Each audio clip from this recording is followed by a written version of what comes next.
is the gathering place. The G Spot supports artistry, creativity, free thought, love, healing, and some aspects of social responsibility. So we want to thank you for joining us. We're going to shout out our sponsors toward the end. We're doing things a little bit different today. We got dual cameras up because, there's tricks going on and Mercury's in retrograde and you're popping in and out. So we want you to be able to see all aspects of us. So Jock, thank you for being with us this evening. Thank you for having me. Absolutely. So, Jock, that's your name? Yep, birth name. Okay. Not nickname, none of that. That's what's up. Pretty sexy name you got going on there, brother. So you're an author. Thank you. You're welcome. You're also a realtor, but we want to talk a little bit about your books and your writings starting off. So Frenemies is one of the books that you have in your repertoire, and you also have another book that we're going to touch on shortly, and it sounds like maybe some other ones too, but you have two parts. Is this your first book that you've written? Yeah, Frenemies is. Okay.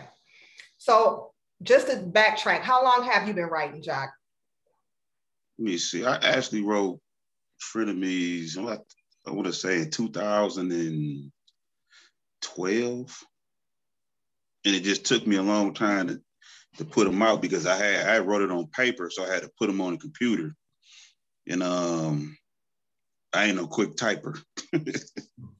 So yeah, it was a process.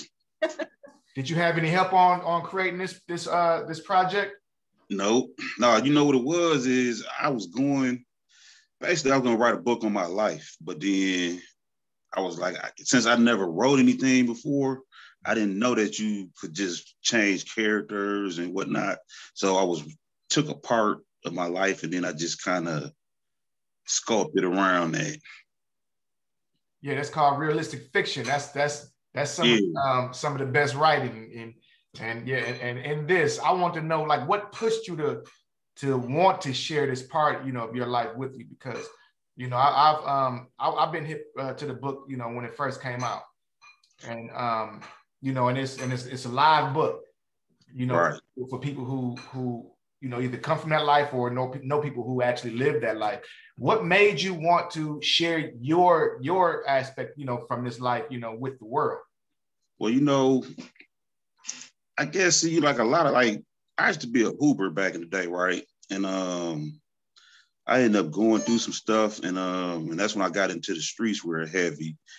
And when I was to see people that knew me from hooping, that didn't know I was in the street, and they'd be asking me like, "Hey, whatever happened with that?" And I'd be kind of like, "Damn!" Like I ain't know if I want to tell them I took a left turn like that. So when I got to explaining some of the stuff I was going through, they was just looking at me like, "Damn, like you went through all that?" Like, and then like after I told so many people the same story, they was like, "Damn, this sounds like a book." And then you should write a book, and I'm like, I can't write no book. I ain't no writer or nothing like that. So I just was like, I can't do it. And then I want to say like in 2009, I ran across somebody and I ended up telling them the same story. And they kind of was like, dude, you need to write a book for real. And I had told my girl at the time, and she was like, yeah, you should, because you got a lot of stuff that you can talk about. And I'm like, well, how the hell am I going to do it? So I ended up, at the time I was on paper. So I ended up getting revocated for a year. And while I was in there, I ended up getting into it with my girl, and it got real bad to the point that we wasn't talking. So I just grabbed the paper and started writing, and that's when I came up with the books. Were you always a writer, Jock? Was that? Nope. Nope. I just went for it. Nice. So, when did you first publish your first piece? What year? 2015, actually. And the crazy thing is, what I did, once I got everything on the computer, I started putting pieces on Facebook just to get some feedback. Yeah. And then a lot of people would be like, oh, that's tight. And I'm like, man, they probably just saying that because they know me. And I ended up needing a book cover. So I reached out to the person that made this book cover, and eventually she ended up reaching back to me saying she was looking for authors. So she was like, send me a chapter. So I sent her a chapter. Then she's like, can you send me 2 more? I like it. And I sent her the 2 chapters, and within a week, she sent me a contract. And I was like, whoa, like I wasn't expecting all that fast. So I didn't even respond to her or none of that because it happened too quick for me. Yeah. So eventually me and my brother ended up looking over it. It was a 1-page contract, wasn't nothing complicated or nothing like that. So he was like, you should go for it because it was only for 1 book. So he was like, if you don't like how things go, then you could just opt out of it. So I went on and signed it. And that was in 2015. So what were the terms? Was she going to promote it for you? Like, what was that up? Well, the terms really was for an ebook deal because a lot of authors is getting ebook deals. So I thought I needed paperbacks too. So we had added that in the contract. And she did do some promoting, but I also did a lot of it myself too. Okay. Yeah. So how does that business, like, you know, somebody who's fresh in the game, they want to publish some work of theirs. What kind of system do you have to go through? Do you have to set up in order for that to become a reality for themselves? Well, for one, see, a lot of people, when they be saying they want to write a book, they hadn't even started it. And then I'd be like, do you have it? Like, it even be people that don't even have a laptop. I'm like, so how are you going to get a book out there without even having a laptop or nothing wrote? So you really got to just get on your computer, write it up, and then eventually get it edited, and then try to get some feedback from everybody, because a publisher ain't going to just pick you up just because you wrote a book. You know, you're going to have everything kind of tight. And then also, nowadays, you really could do it yourself. You don't even need nobody to do it. So that was actually the next question. Are you self-published? Yeah, I am now. Okay. Yeah, I wasn't at first though. Cut the middleman out, huh? We was bumping heads, man. Yeah, so So the fact that you went from, you know, this partnership really is a middleman, is somebody who get money off of your life, you know. Exactly. But, you know, and then you switching and you turning the page and saying that, you know, I'm going to do everything myself. It kind of reminds you of your previous life as well. You know what? I'm going to keep it real.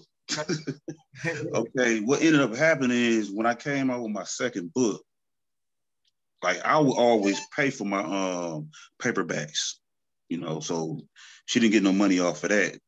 And when I needed them, she was taking all day to give me the paperback. So I was missing plenty of events where I could have sold books at. So I started getting kind of pissed. So we ended up, you know, kind of, she was like, I'll just give you your PDFs back and you can do it yourself, or you can wait on me. And I'm like, no, I'll do it myself. You know what I'm saying? Because I can't be waiting like this. You done already made me miss out on a lot of money. So I ended up taking the book and then putting it on Amazon, a part 2 to Frenemies.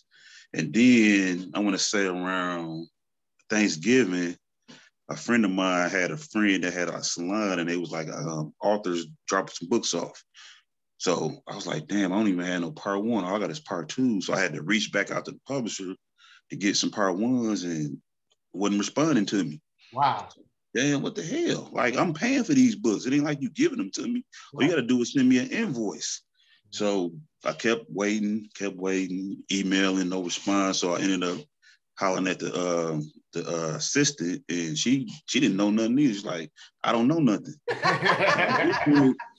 I'm like, man, I'm starting to get pissed. Hey, listen, man. I said, dude, listen, man. I feel like I done bought some work from somebody and it's bad, and y'all just sending me, just spending me. Ain't nobody answering no questions. You know what I'm saying? I said, I don't do business like that. So that's what it did, made me feel like that. So I ended up reaching out to this publishing game is crazy, because it was like we was on an umbrella. And how can I explain this? I guess it's like if you know how like Universal is? Yeah. And they be giving people they little companies underneath them. Yeah. That's how I seen like this publishing was. So it was like these 2 people at the top. And I peeped that. So what I did, I reached out to one of them and told him what was going on. And this person was like, well, I'm gonna look into my files. If I see your books there, I'll release them. So you can do what you can do. I was like, oh, cool. So they released them, but then I'm like, damn, I need paperbacks. Right. And they're like, well, your publisher published it a different way. Reach out to Amazon. So I reached out to Amazon and told them what was going on. They was like, do you own your copyrights? I was like, yeah. They're like, are you sure? I was like, yes. So they was like, well, what you could do is file a copyright infringement. Yeah. And I'm like, what that's going to do? They're like, if you do that, since your publisher not doing what they're supposed to be doing, that'll revert the rights back to you. So I was like, oh, but it's like you got to republish your book. So like, okay. So it was like a crazy phase that when I sent out the copyright infringement. You had to find a new publisher? Well, no, what happened when I did that, everybody that had my books started emailing me. They were scared. They were like, hey, when you tell Amazon I didn't do anything, I'm like, I didn't even put nothing against y'all. This is against my publisher. And they're like, well, they freezing my accounts. Ooh. So y'all are getting plenty of emails like that. And I'm like, well, ain't nothing I could do about that because I didn't deal with y'all. So eventually, Amazon awarded me that. And they was like, okay, your book is down. You can put them back up. So I was like, okay. So now I have to change my book covers because I don't want her name on my books. Yeah. So last year, right before the pandemic, I ended up bringing both of the books back out. Broke both of the frenemies and then these other two out on my own. So Right Game, Wrong Nigga. It just came out last year? Yep. Nice. So you got a 1 and 2. Now, are these based, you kind of alluded to it, but are you any of the characters in any of the books loosely? All of the books?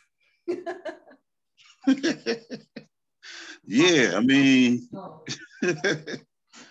yeah, because I couldn't have made all this. Yeah. Okay. So y'all got to read the book and try to figure out who Jock is. Oh no, you know what? They go figure. They know. Okay. Yeah. Okay. Let's figure it out. All right. So like, define what a frenemy is. A frenemy is someone that poses as a friend, act like they down with you, but really, when your back is turned, they got the knife out. And then, go ahead, Jock. I'm saying they ain't really with you. You know, they envious. They envious of everything about you, but act like they not. So Right Game, Wrong Nigga. Very blunt, topic. It looks like there's some hip hop kind of influences there. Did you, were you influenced by Kevin Gates?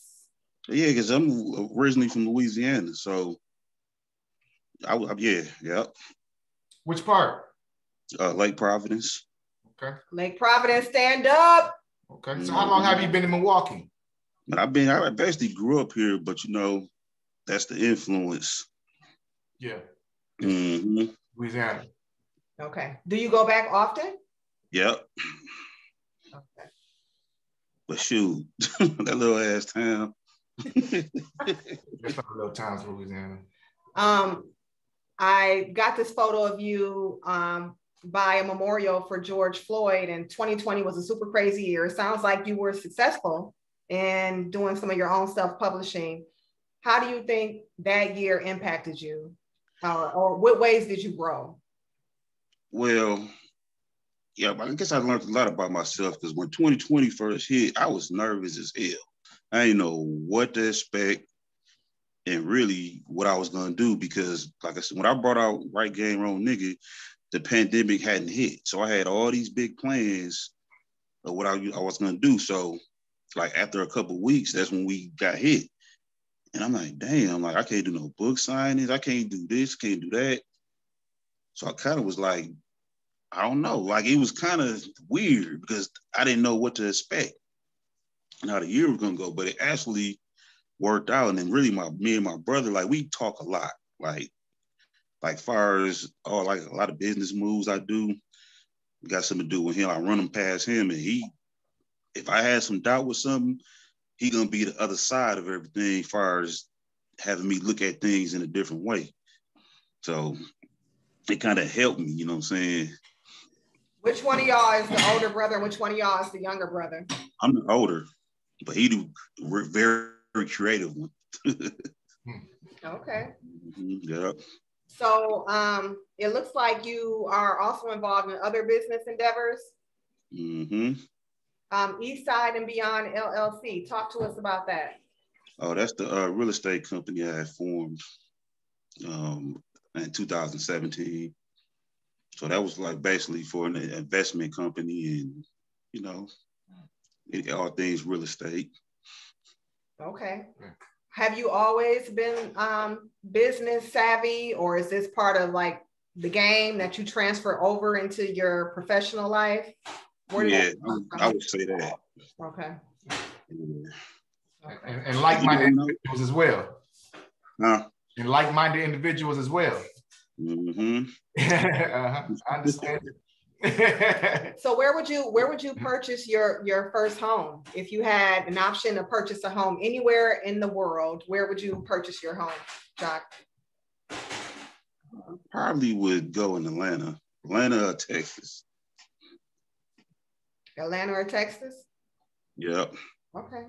Hey, cause you can get you get a bang for your buck. Like you go anywhere else, like LA or something, you probably ain't gonna get much for. Like if I can spend what I want to spend, you probably ain't gonna get much. But in Atlanta or Texas. Well, what part of Texas though? I don't know. Probably Houston or something. What got you in the real estate game? Man, a friend of mine, I'm gonna tell you, my best friend, right? When I came home, he had been doing real estate for the longest, right? And like he would deal with me, but it would be kind of like a little bit. He was like, I know he's still doing his thing, so I'm not gonna mess with him like that. So when I came home this time, we went for a ride. He basically was giving me like a speech. And he was basically like, you know, I've been doing this for like 10 years. And I got the plug. He's like, so if you get your license, you're going to have it easier than me because I had to learn a lot of stuff and bump my head, but you wouldn't be bumping yours. So I'm like, blah, blah, blah, blah, whatever. He's like, but how I look having the plug and not passing it to you. Right. So right. I'm like, okay, man. So I'm still kind of like, I'm like, whatever, I can't get my license. That's how I was thinking, right? Yeah. And then, like, what I do now is called BPOs. It's like broker price opinions, and it's like a inspection. So one day he had like probably like 25 inspections to do. So he was like, damn, I need you to help. I was like, okay, what I got to do is like just go take these pictures and that's it, and then log them in into the computer. So he gave me a list of like 5 of them. So I knocked them out. He gave me some more. And then I started rolling with him doing that. And then eventually he's like, man, you finna go get your license. And I'm like, dude, how the hell am I gonna do that? Like, he's like, forget that. We finna go to Shore West. I'm taking you. So we went and signed up. And then probably like halfway through, he made a post like, I passed the test already. And I'm like, damn, why the hell he do that? And it was like 400 comments and everything. And I'm like, damn. So when I got done with the course, I remember it was like you could take an 8-hour course refresher in the pre-test. So I signed up to do that following Monday. So they gave me like a pre-test. So I took that and I got so many wrong and it didn't make no sense. I was like, damn, I ain't ready for this. So I tried to call Madison, was like, can I reschedule? And it was like, no, if you don't come, you forfeit your money. So I'm like, damn, how the hell am I gonna pass this Monday? I don't think I'm ready. So I got to call another one of my realtor friends, like, what's all on the test? He's like, I can't tell you what's on the test. Like, they all different. Right. So I was like, damn. So I just got me some good rest, drunk me a Red Bull, and went in and I passed it on the first try. That's what's up. Hello. Hey, now let me ask you this. How important is it for brothers and sisters to reach back, you know, with the same example that you just given, to reach back and pull other people up who are trying to get in the game or whatever, trying to make something of themselves? How important is that? Because a lot of times, you know, we don't want to do it because we think it's competition for ourselves. Man, it's that brother. It's very, you know what? And I just had a conversation on Facebook about this, and it wasn't really for my purpose, but I was seeing a lot of people talking about stock, right? And I'd be like, damn, I don't know nothing about that. And I'll go to the comments to see, because somebody might be like, well, how you do this, how you do that? So I go on there being nosy just to see what their response would be. And they wouldn't even respond. So a couple times I saw that, and then I seen a chick say, you asked me this the other day. Cause somebody was like, what app you use? I'm like, damn, you can't even tell the app or nothing. So I was like, wow, like that's messed up that you want to keep all this game to yourself. But like you said, it's important that, people just sit down and help, because one person or a group can't get all the money. You just can't. Yeah. Yeah. We ain't in like that. I mean, you'll be able to get some, but we ain't at that level to where we can control all the money. So I don't see why people be like that. Like, oh no, I ain't gonna tell him nothing because he might tell somebody else, and then we crowded. But I mean, come on. Why do you think people do that? I think they be wanting to have one up on people and have people looking up to them or something, because since they probably figure since I'm having more money or something, my status is up. So yeah, you got to come to me and just make you feel like a superior person or something. Yeah. Superior complex or something. Like, I don't mind telling nobody nothing, but some people, they just want to keep it all to themselves, man. Like, they really just gonna stop their bread, but that's impossible, man. Yeah. We're in a digital age. Facts, big facts. I was just gonna say, your boy that hooked you up with the real estate definitely wasn't a friend of me, so that's dope, How do you well, I guess you kind of answered that one. So are you single, Jock? Let me see if I can turn it. I ain't trying to get you in trouble, but we gonna get you in trouble. Okay, next question. Are women intimidated by your accomplishments, by the things you've done? How's the dating life? Intimidated? You know what? I ain't gonna even say that. I think some people look at me as being cocky, and really that's not it. Since I guess the way I carry myself, since I had been through so much, and to me, being like an underdog, I just feel like, when I do things, I be proud of myself. So I guess some people just look at it as being cocky. Really, it's not that. It's just, I'm proud of myself. I know who I am, and I know where I've been, Beautiful. What motivates you? You know what? I guess people thinking that I can't do something. Like, let's just say if, like, when I was writing getting ready to bring my books out, I don't think nobody believed that I would do that. They like, dude, not you. So nobody was believing me. So a lot of times I couldn't really talk to nobody about what I was doing because they didn't believe me no way. So that was my motivation with the books. And then far with the real estate, I guess the motivation was when I was put on the spot like that. Like, if I didn't get my license, I would have felt like a failure. But also, I ain't gonna even lie. Like, I guess I want to be honest with you. I wanted to clean up my image and what people thought of me, because, most of my life, everybody knew me from one thing. So that was my motivation to change that. Right. And I remember you said that before. It was kind of tough for you to share, that part of your life, at first in the beginning. So let's get back into the book. Let's delve back into the book. Let's discuss some of the things that, some of the situations that went on that may have caused you some embarrassment, and at this moment, it gave you the motivation to want to strive for change, to provide a different image I guess to wipe out whatever past you had, or to make up for whatever past, that you've been through. You want to speak about that in the book? Right. Well, what's the situation in the book that we can look towards? I know we have some situations about friendships, but we also have some about some relationships as well. And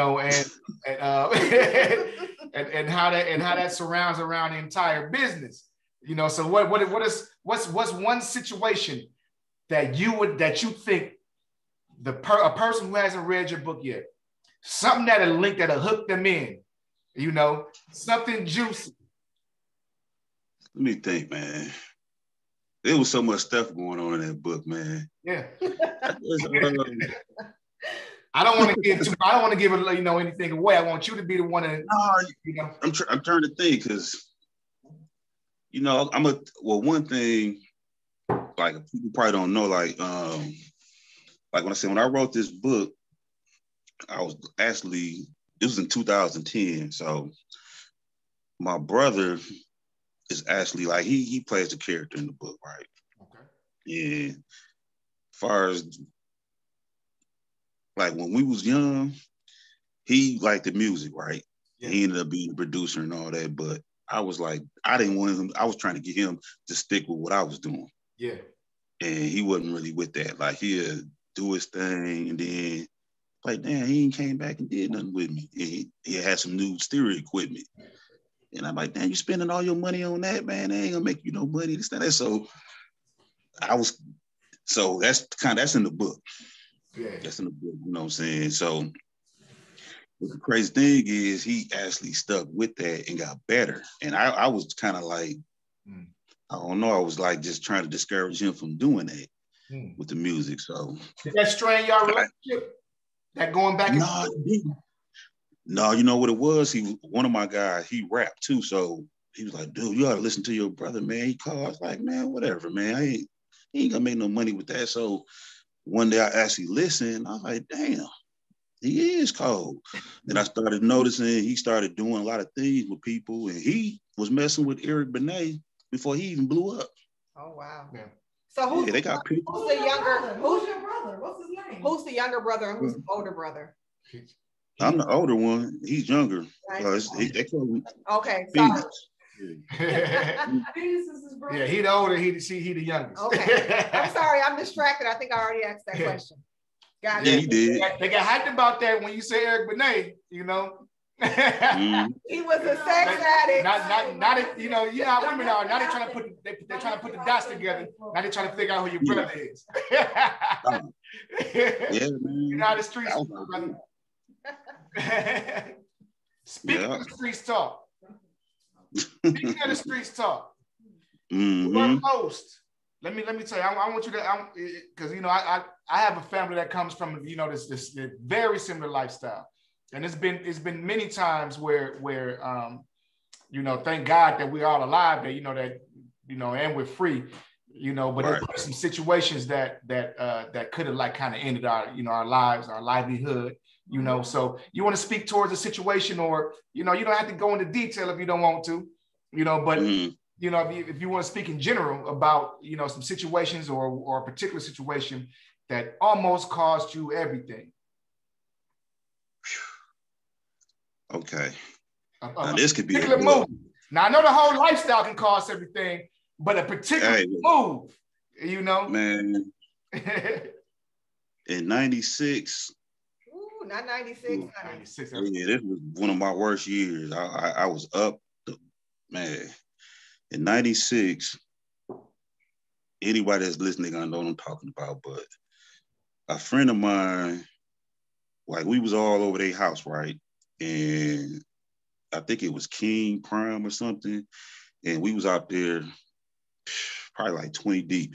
And everybody that was there, we all used to hoop, right? So that's like my guy brothers, like, it was mainly his brother and most of his friends, but all of us was hoopers.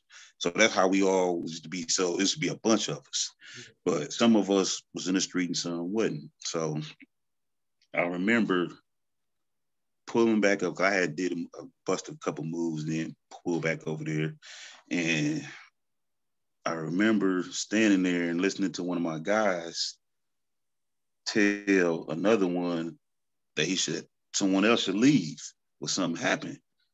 And I'm listening to this. So I'm like, damn. And right after they said that, they just started shooting. Oh, wow. They started shooting. I'm talking about like, not no pop, pop, pop. I'm talking about shooting. So I ended up dropping to the ground, and one of my guys got shot in the back. Like 2 of them dropped in front of me. And where I was at, my friend's sister car was there. So if I wasn't by that car, I probably would have got hit too. Oh, so you didn't get hit, but 2 of them dropped in front of you. Yeah, and then I'm looking up at his sister like, damn, why she sitting there? And she was 9 months pregnant. So I'm like, what the fuck? Like, why is she still sitting on the steps? Yeah. And was all said and done, she ended up getting shot in the head, and she was 9 months pregnant. Oh, I think I remember that. Wow. Yeah. Did the baby survive? Yep. But she didn't. Nope. I remember that. Yeah, man. It's a small world. It's a sad, I think that tragedies happen, because of who we proclaim to be. But we don't, but the good thing is that, I'll get this, my soapbox right here. Mm-hmm. I truly believe that, if we live to see another day, I think that it's our responsibility to do something to make up for that, Right. And I was going to ask you, the next question I was going to ask you is what do you attribute your change to? Where do you get that respect to? The thing that made you say, to wake up and say, this is not me, I'm going to redefine myself. Well, every time I went to jail, somebody told on me, right? Yeah. I ain't go on my own. Somebody always told on me. So that's another reason why I came up with the title. So the last time I was like, you know what? Somebody had asked me, like, damn, like when I said, I ain't doing that no more. Because the next time they get me, it's going to be over with. Right. So I was like, I can't do it. I ain't taking no chances, no none of that. So when people be talking to me like, dude, you ain't doing nothing, I'm like, hell no. Because it's like either I'm going to be gone for life, or I got to be a snitch. And I ain't no snitch. So I'm like, I'm done.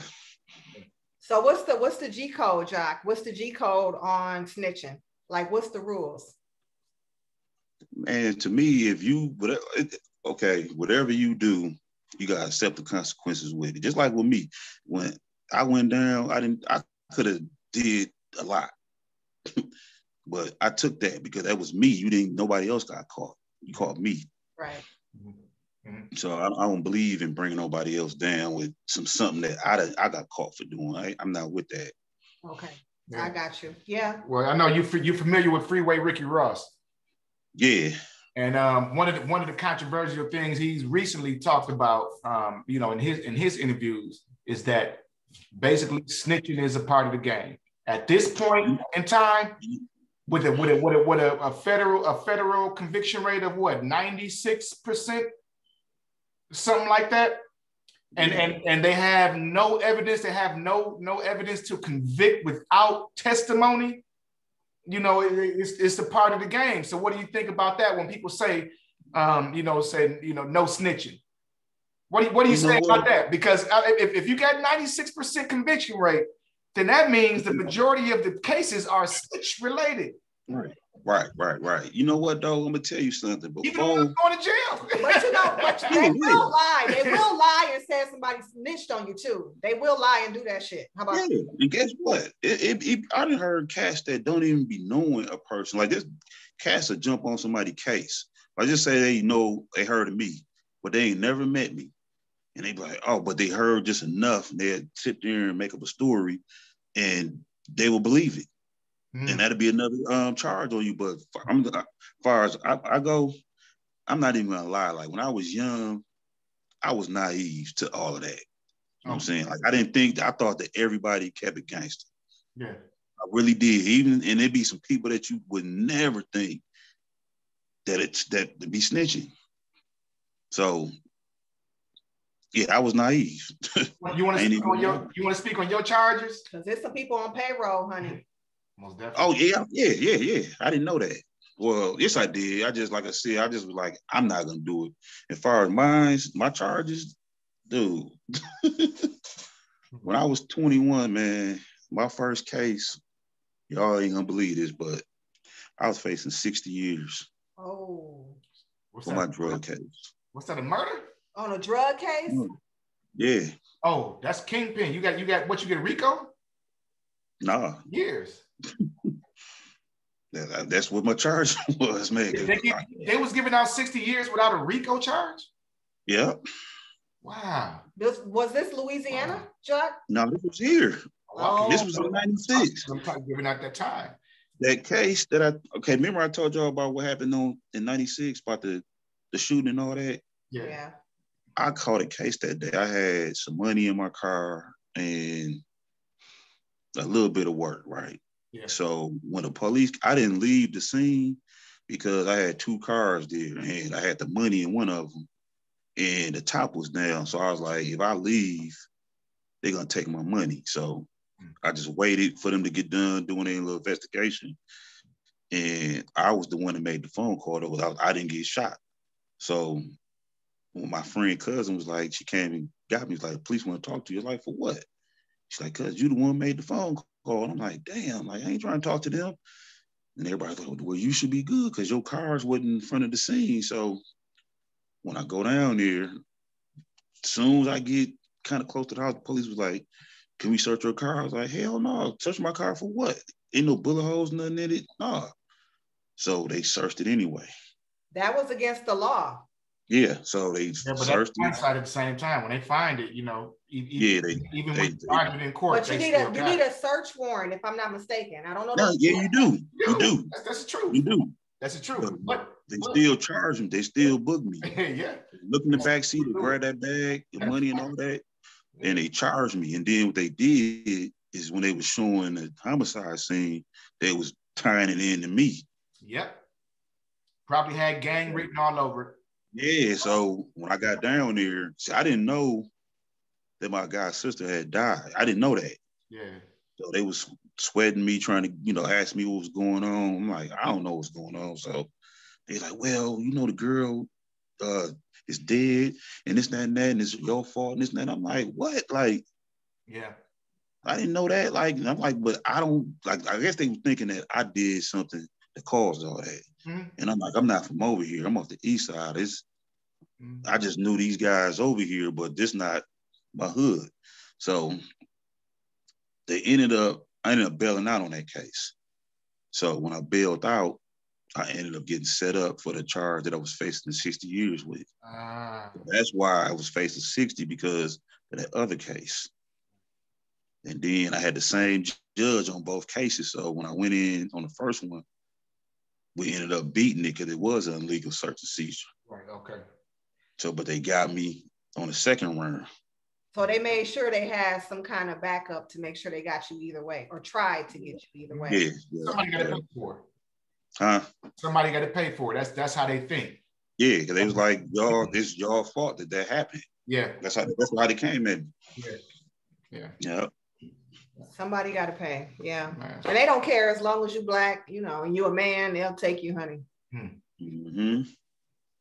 Do you have a family? Do you have children? Ever been married? No, I ain't never been married, but I have the girl I was with during all this time, she had a baby, and I ended up raising him because his father wasn't in his life, and I never had a father. So like when I should see that father, that child, like playing games and all, I guess he was mad because he couldn't be with her. So he wouldn't like say we'd be going out to eat, and he's supposed to come pick him up, and then he don't come.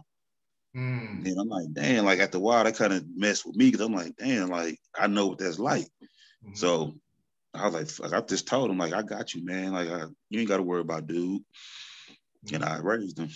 How was your situation coming up as a young boy around his age? And before you answer that, much respect. I had a stepfather. Definitely much respect. I respect it. Yes. Yeah. Have you experienced that yourself? Yeah. I mean, well, when we moved here, shit, my father, I was born in Louisiana, so it wasn't no way I was seeing my father. Yeah.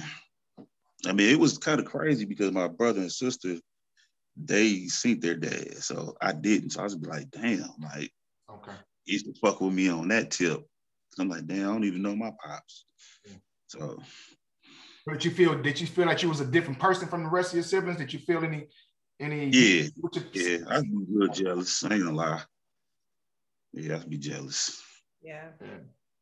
A lot of times when you have siblings or even a mom that notices that, they try to pick up the slack a little bit. So hopefully they try it. But it sounds like you and your brother are real tight. So. Oh yeah, because we've been through a lot. Me and him, like, yeah, we've been through a lot. Yeah. Man, I'm talking about a lot. Me and him that's a book on its own. You wasn't the spoiled kid who had everything going for him and still wanted to get out them streets because it was there in front of you and everything. No. 100 from the mud. Mm-hmm. Yeah. Hell no. I wish I was spoiled. Yeah. But you know what though? It wasn't like I wasn't spoiled, but I ain't gonna say that my mother wasn't like, my mother worked a lot. So that's what kind of got me in the street because, you know, she was trying to make sure we was good, you know.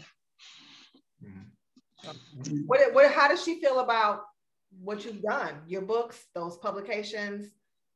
Yeah, she proud. I mean, I know it got to be. I know she was tired of, I mean, I ain't gonna even lie. Like when I was in the streets, like she worked in the hospital. So a lot of times I say like if it was times I came around and she might have seen somebody come in shot up or something like that. And I might have just had an incident or something and I might come around and it'd be kind of weird. Like she kind of like, I saw a dude come in like this. And she'd tell what she was thinking. And it'd be weird because I might have just had, like, me and my brother might have had some drama with somebody. And he'd be looking at her and he's like, why are you talking like that? Like, you jinxing him and this, that, and that. So, but she wouldn't be too far off. Even though she don't know nothing, it's like she kind of, I don't know, like can sense that we just did something or something. And the down south roots, they got that, you know, a little bit of that hoodoo, voodoo, a little bit of spiritual awareness. Yeah, it comes with the territory. And women are more intuitive, but I ain't gonna go there. This ain't the show. We're on a scale from 1 to 10. If you had to rate both your past and your present experiences, the game and real estate, from a scale of 1 through 10, which one was the most profitable for you and why? Oh, and why? And don't lie. I want to ask you some deeper questions, but I know, I don't get it. So, the game was more profitable because I was so fast with that my guys would be like, man, who the hell is you? How you just get rid of all that fast? I'm like, man, I'm a thinker. Like when I do things, like I already be planning it out before I do it. Right. So with anything, you know what I'm saying? I ain't gonna even lie. Like I kind of moved a little bit the same way, even though I'm doing something else. Okay. Which overhead would you rather pay then? Since that's the most profitable, which overhead would you rather pay? The straight and narrow, Jock. Come on now, Jock. Talk to us, bro. This is G-Spot. We want to keep it real. No, we ain't no judgment, none of that kind of stuff, bro. We want people to they real experiences and what they really do in their heart. For real. Ain't nobody asked me nothing like this in a minute. You a black man, so I'm assuming you want to be stress-free, but yeah, but I'm gonna keep it. It's funny that you just said this, man, because my guy told you that got me into real estate. Yeah, we had met at the cigar bar earlier, and he said something that just fucked me up. He was like, dude, it's crazy how a person would keep on, like, let's say if somebody got some bricks, they'll take the money. I mean, they'll go get them, but if on the other end somebody say, hey man, let's go do this business. And they'd be like, oh man, this might not work. This might happen. But you act like ain't nothing gonna happen with that work. You know what I'm saying? You can get robbed, police get you. Like it's like a whole bunch of stuff that could happen on this end versus with the business. And I was like, damn, that is true. Like, we act like that's trying to do a business is like a super duper crazy risk, but not in the streets messing with the work. Yeah. What do you think that is? Like, what's the fear behind people who leveling up? Okay. I ain't gonna even lie. It'd be people. I'm not even gonna lie. When we was open still, and I'll be in the club or something, and I'm like some people that know me, they'd be like, dude, what's up, Jock? I'm like, shit. No, I mean, what's up? I'm like, what you mean, what's up? Like, man, what's up? I'm like, ain't nothing up. What you mean, what's up? Like, what you been on? I'm like, dude, met the real estate. And they just look at me funny, like, dude, really? I'm like, yeah. Like, I ain't doing nothing, man. So, yeah. And I look at them, I'm like, damn, so we at our age, and y'all still can't fathom somebody changing. Yeah. That was going to be my next little comment, because I'm assuming you might be 40 age, around 40-ish, maybe a little lower, a little upper, but there are a lot of brothers out here who still are involved in the game. Yeah, they just can't see past that. Then I think what it is, like, it's the things that go with it, you know what I'm saying? Like, you got two different groups. Like, the group that's in the streets, you know, they're gonna sweat you, the girl, like, it's a whole lot of, you already know how it go. Like, you just kind of be like the king of your crew. And some people don't want to leave that. Now, when you get slow money, people might look at you different, you know what I'm saying? Like, you can't just be blowing money when there's a crowd of people around and this and that. Now, you got to be more responsible, you know, so. Yeah. You see any differences between the game back in the day when you was popping in the 90s compared to now at this very moment? Yep. Like I said, snitching. I'm gonna tell you one thing that I didn't do is take a lot of pictures back then. Yeah. And you wouldn't never, I'm gonna tell you, you'll be around me, you wouldn't know what I had. Yeah. I'll be just acting normal as you know what I'm saying? And I wasn't, like, back then, you really couldn't tell who had the most money when people was around. But now, if a person got a little bit of money, like now a person got $10,000 and act like they got $1 million. They wear it, yeah. You know, yeah, like you said, they're weird. Then ain't no way in hell I would have all my money on me like that. They had a re-up and a profit, all in their pocket. Yeah. You can't, like, back in the day, you couldn't do that. Yeah. Yeah, that was an automatic getting tied up or something. So Then, like I said, they picture, they showing everything. And then when they get caught, somebody told me, no, you told on yourself, man. You got yourself hot. And then your guys help put it all together. Yeah, I mean, back in the day, you know, it came more from a necessity, and now it comes. I think the motivation is the image that people want, you know, versus necessity. You know, if it go ahead. Then we didn't have social media. Yeah. So just think now, that just really just magnify it. You know what I'm saying? So people just, like you said, the image.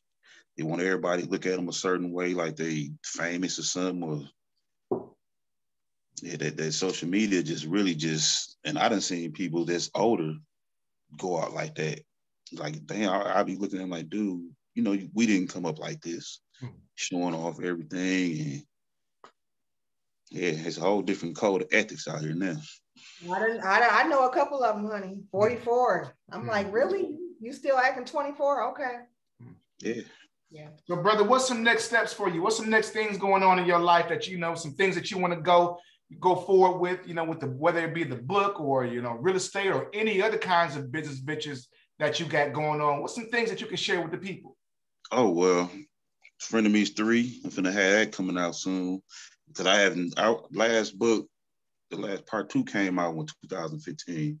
So I wasn't gonna do it, but I'm finna get ready to do that. Drop Phenix 3 probably the next, I don't know, probably I'm gonna give it a couple months because I don't want to just slap nothing out there like that. And beside that, like I've been working on these shirts and hoodies. Yeah. Like this is something like that me and my brother came up with during the pandemic. To start doing clothes and stuff. So yeah, you gotta send some. You gotta send a couple over here to the G spot so we can sport them on. Oh yeah, that's I got you right there, brother. I'm rocking a homie right now. I like that. My homie from here. This is the filthy brand he got going on. I see that before online. Yeah. Hey, shout out TY. Yeah. No, I like that. TY. This ain't TY. This ain't. We gonna shout him out later. It's Hustle Simmons. Hustle Simmons on Facebook. Shout out Hustle Simmons. Hustle Simmons, filthy. He got the whole line of, the hats, the coats, anything you want. Damn. The women. The coats too? Man, yes, brother. Serious. This man is serious. So here at the G Spot, we want to promote our people from Milwaukee, everything they got going on. So you got to get us a couple shirts over here, brother. Oh, yeah. I got y'all, bro. Say no more, for real. Other than that, I'm trying to think, man, what else? The book. I'm trying to think what the hell else am I planning on. And you know what? Be honest, which I ain't for sure, because like I ain't gonna even lie. Like at night, what I like to do, I just like to just do a lot of research. You know what I'm saying? When when my mind is free, I go on YouTube and just get to looking at what people, what's hot and what's going on in the world and try to educate myself before I jump into something. So that's mainly what I do a lot. Just do a lot of researching and stuff to figure out if something do fit me or not. I think whatever you do is gonna do well because you do it from a sense of purity and honesty.